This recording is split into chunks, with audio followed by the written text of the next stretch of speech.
this is about struggle. So take what I'm saying as a hypothesis, as a possibility, as it is the truth, and then look at everything the way I'm suggesting, as though that is so. There are no problems. There are facts. And if you look at the struggle in your life, you'll find very rarely, if at all, has it to do with this very moment. But you say, but I have a serious illness. Yes, that's a fact. Where does the struggle come from? It comes from your mind saying, oh, I've got this illness because I didn't do this, so it's my fault. Or I've got this illness because it's in the family, so it's the genes, so it's my parents' fault. But no, it's not like that, you see. There is no struggle, there is no problem if you are with what is now, in this moment, just as it is. So we're coming back again to just in this moment. Now, this you must see again as a hypothesis if it isn't your truth. And it isn't your truth if you're in struggle. This is, let's say, this is the way it is.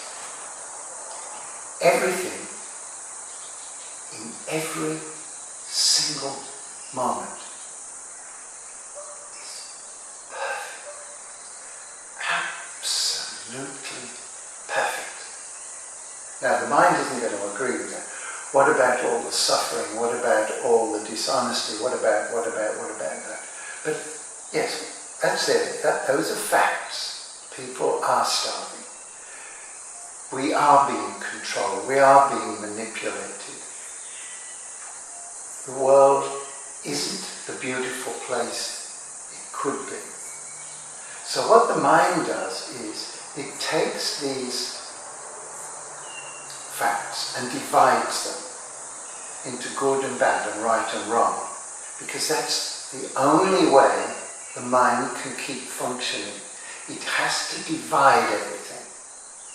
If it doesn't divide, the mind stops. That's what the depth of meditation is. Why monks sit 18 hours a day all their lives, waiting for the mind to stop. And it stops when there's no comparison, good and bad and right and wrong, and here and there, and you and me. And as Jesus says, when you see the up is the down, and the down is the up, the in is the out, and the out is the in. A man is a woman, and a woman is a man. When thine eye be single, then will thy body be full of light. When the mind stops, or when you're disconnected from the mind, perfection in everything. And there's another more practical aspect to that. Again, see if you can connect with this facet of it, this way of looking at it. You see, so I've just said everything is perfect. But you see, it's not only perfect, it can't be another way. In this moment. Now your mind says, yes, but if we did this and if that, yeah, but that's not now. And if you could, then do it now. Do it now. Do it now.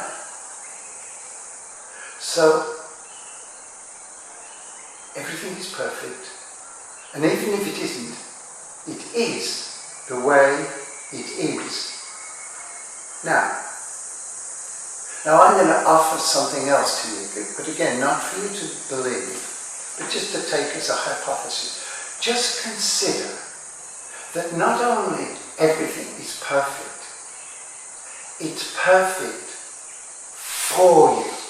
For you. Nothing is ever against you. Got a serious illness? How can that be for you? Open up. A serious illness may be getting you to change your life So you don't go on doing what you're doing, which is going to kill you. Your car didn't start. You've missed a serious appointment. How do you know who is going to run the red light?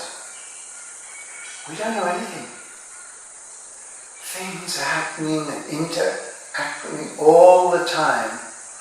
And we just assume, most people assume all the time, back to struggle, that things are against us and have to be put right. No, they don't have to be put right, because there's no right and there's no wrong. They may need to be adjusted. And the adjustment is not anything you do, it's something you allow. Now listen to that very carefully. It's something you allow. Old story.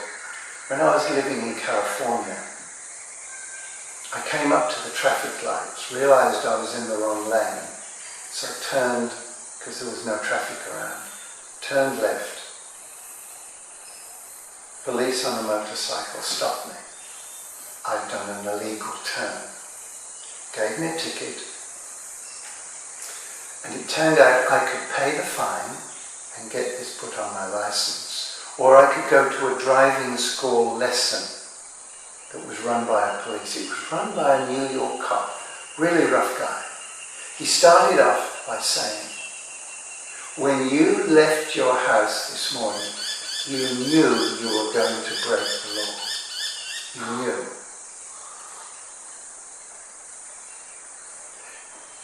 You see, something's happening all the time. There is no time. Time is an illusion. You never go anywhere. Oh, that's ridiculous. You leave your house, you get in your car, you get on a plane. No. That's all illusion. The plane isn't traveling. Reality is traveling. You're sitting still. There's nowhere to go. This is the only place there is. This is it. So, if you stop and listen, you will hear that this job is no longer appropriate for you. This relationship is finished, or you need to change your approach and go much deeper. Don't go on that journey. Do go on that journey. Don't do this, do that. Listen, and suddenly a perfect flow, like, as they use an example, the flow of a river. Flow. And as Heraclitus said, you can't put your foot into the same river twice. It's gone. Now, if you drop into the river, the time, the flow of life, and listen, and respond appropriately, you will flow at the speed of the river. And when you do, you won't feel the river. If you slow down, you'll feel the river. If you do things and go fast, you'll feel the river. But at exactly the speed of life, responding to life, yes to life. No complaints. That's pushing the river. Gratefulness. Drop into the river and flow. Now, some things may not be comfortable for you, but if you listen and you respond to whatever comes up in you, even although, and it will, your mind will usually say, no.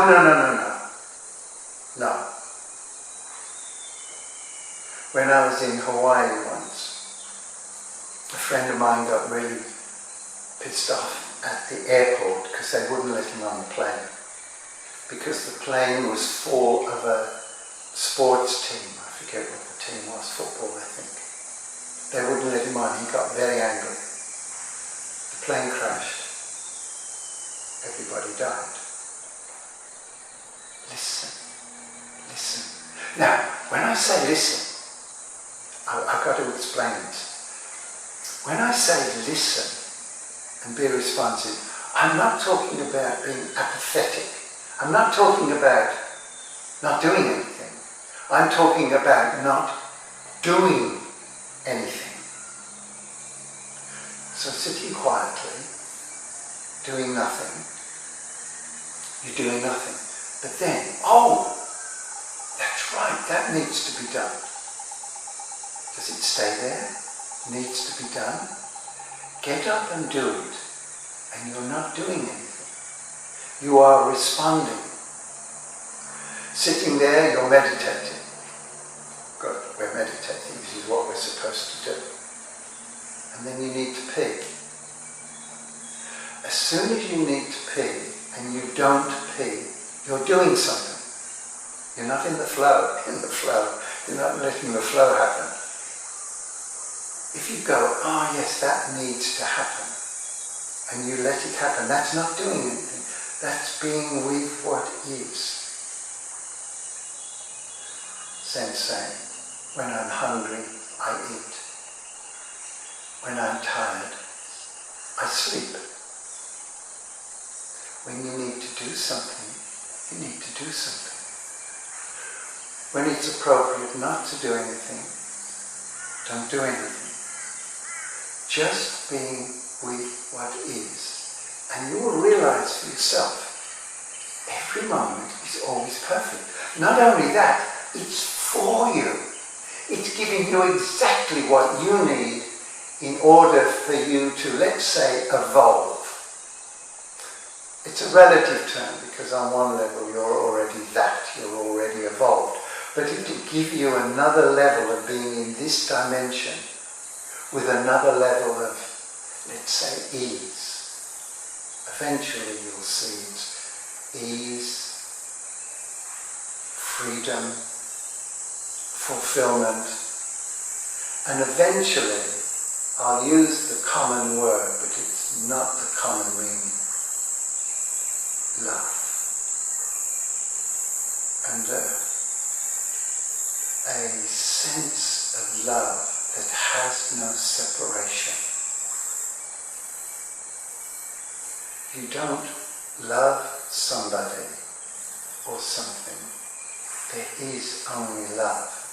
It's like a mist that surrounds us and we're dissolved into the mist of love.